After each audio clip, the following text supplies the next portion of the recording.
Gjatë kohës që keni luajtur në bazinë e Shkodrës, cilat kanë qenë skuadrat që ju keni pasur me konkurrente gjatë kampionatit edhe për kupë në Shqipëri? Si qytete ka kanë Vlora, pak Firi dhe pak Gjinokastër. Kurse Tirana sigurisht që ka kanë ma leadershipi ose ma afërdetit e afërmretit, ato kanë kanë i fije ma të privilegjumit, mund të thëmë me fjallë. Tirana, Partizani dhe Dinamo, që kanë kanë në atë kohë. Por konkurrentët kena kanë Vlora dhe Shkoda që ju afroshin ose që i konkuroshin për titulli ose për kupë. Cili moment do të quhet juve si një nga arritjet më kulmore gjatë karrierës tuaj me vllazninë e Shkodrës? Po të pyet çdo shqiptar ose çdo shkodran, se ndoshta Shqipëria është e madhe dhe gjithë secili ka preferencat e tyre, është kupa që kena ra me Vlorën. Që Vlora ne kemi mujtur 3-0 në Shkodër dhe kur kena shku në Vlorë, në 60 në 70 minut ishim 3-0 për Vlorën dhe ishte konkurenca e jashtëzakonshme. Dhe ne bëmë një gol atje që aty ne u dote me bë 2 gola dhe aty u fiken komplet Vlora. Ishte ai entuziazm i jashtëzakonshëm. Kishin ardhur dhe Shkodran, ishte ai fërkimi, po gjithmonë Vlora me Shkodën ka pas fërkime, po kanë shku mirë. Në total kanë shku mirë. Pavarësisht se kanë pas atë tifozdekur i fije për futbollin, si Vlora, si Shkodra. Po aja mohet ai kulmi edhe shumë i bukur që mund të them që çdo Shkodran hala e anron atë kupë që ne e kemi marrë atë. Çfarë do veçonje tjetër në të luftën që beshe atëherë midis skuadrave të rrethave dhe atyre të Tiranës, pasi atë nuk e kuptonim neve që kishte ndërhyrje, ne shanim arbitrin, po ato ishin në udhëzime nga lartë. Keni pasur ndonjëherë vllaznia ndonjë penalizim? Edhe kemi pas. Por sigurisht nuk mohen mend me fjalë se kanë kënë shumë me fjalë, kanë kënë shumë të avancuar nga ana e në mes, nuk mund të them se kanë kënë edhe lojtarë të mirë edhe Tiranës edhe Partizanit, por ka pas në arbitra në gjë që ndoshta mund të ishte ndoshta edhe i privilegje atyne që jam Tiranë ose jam Tiranës, që të animoj pak Tiranën, mos të animoj Shkodrën ose mos të animoj Vlorën. Pa ja hek vlerat e futbollit, pa ja hek vlerat e futbollit të Tiranës ose të Partizanit, që kanë kënë shumë të mirë. Por ndonjëherë na kanë nëshku i fije ma tepër në qytetet. Në çfarë raport qëndron përgatitja, stërvitja me talentin në futboll? Diferenca sot me përpara është shumë e madhe. Se sigurisht ka evolu çdo gjë. Dhe pa diskutim, tani që jemi fije më të rritur, ne e dim se çfarë kemi bën dhe e dim se çfarë do bëhet në të ardhmen ose në këtë gjenerat. Dhe stërvitja ka qenë jo e studiuar. Dhe sigurisht ne kemi bërë disa gjëra që ndoshta nuk janë logjike në futboll. Por aq ka kënë kapaciteti, kurse sot me fjalë çdo gjë studiohet. Çdo gjë është kompjuter, çdo gjë nepet me detaje. Çdo gjë është kronometër, çdo gjë është në video, çdo gjë është tani është vari që nuk ta lën golin ose është më përpara ishte vetëm një sy që mund ta jepte, mund mos ta jepte, që ndoshta ishte në shkimi i neshës, por kështu kanë kënë atëherë dhe tani me fjalë është çdo gjë është shumë mirë që është më fizik, është më taktik, ka evolu, por ajo kënaqësia, them që më përpara ka qenë shumë më tepër se sa sot. Me dëshirë, pa dëshirë, erdhi koha që juve të lini Shqipërinë, të lini dhe të vllazni aq të nxehtë, aq të suksesshme, dhe morët rrugët jashtë dheut. Cila ka qenë stacioni i parë dhe cila skuadra e parë që ju keni shkuar, keni luajtur mbas viteve 90 në jashtë Shqipërisë?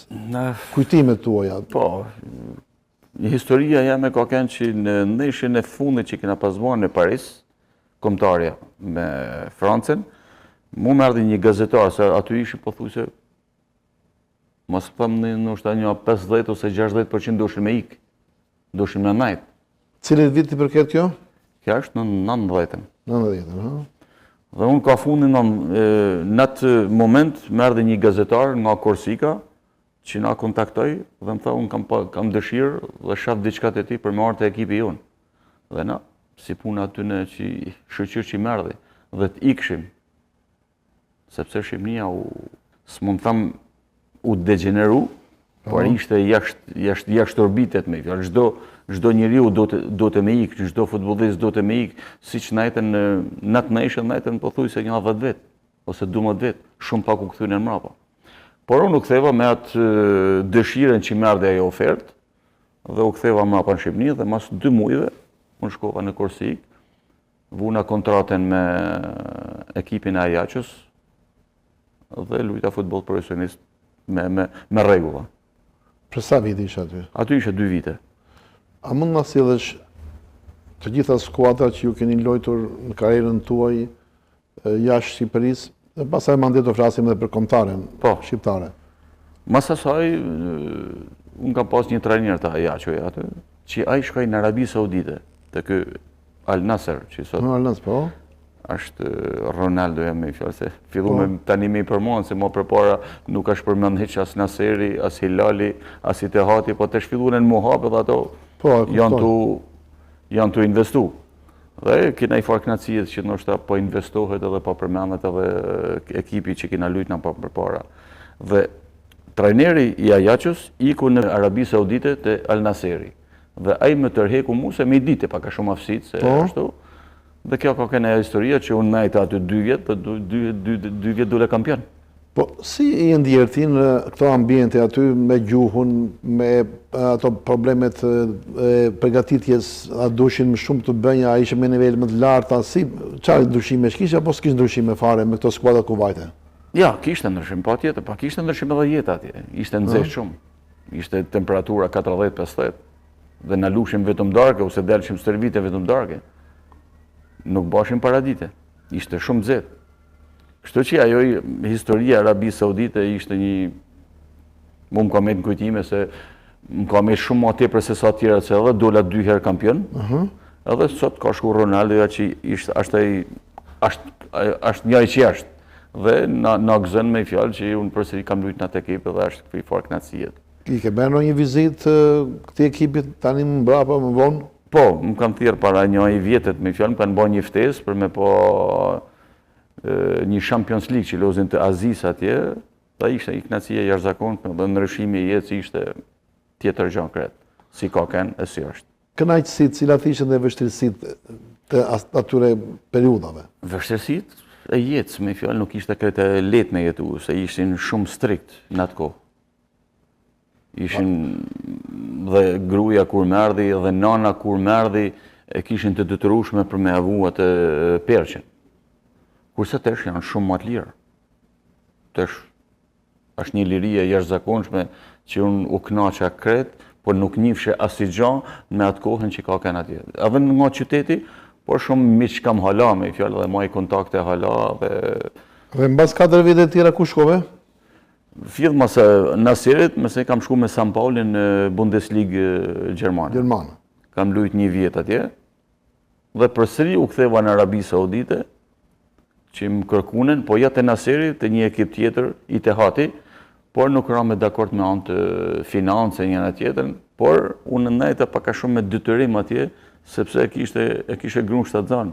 Dhe në avioni mos me pranote, se i kishim kalu 6 muaj, 7 muaj, dhe kur erdha unë në Arabi për këtë kontratë, na mas tham që ja rrajtme, se sa ishte shtatzan. Se po t'ja thoshim 6 muaj, ndoshta nuk mund të udhtoshim.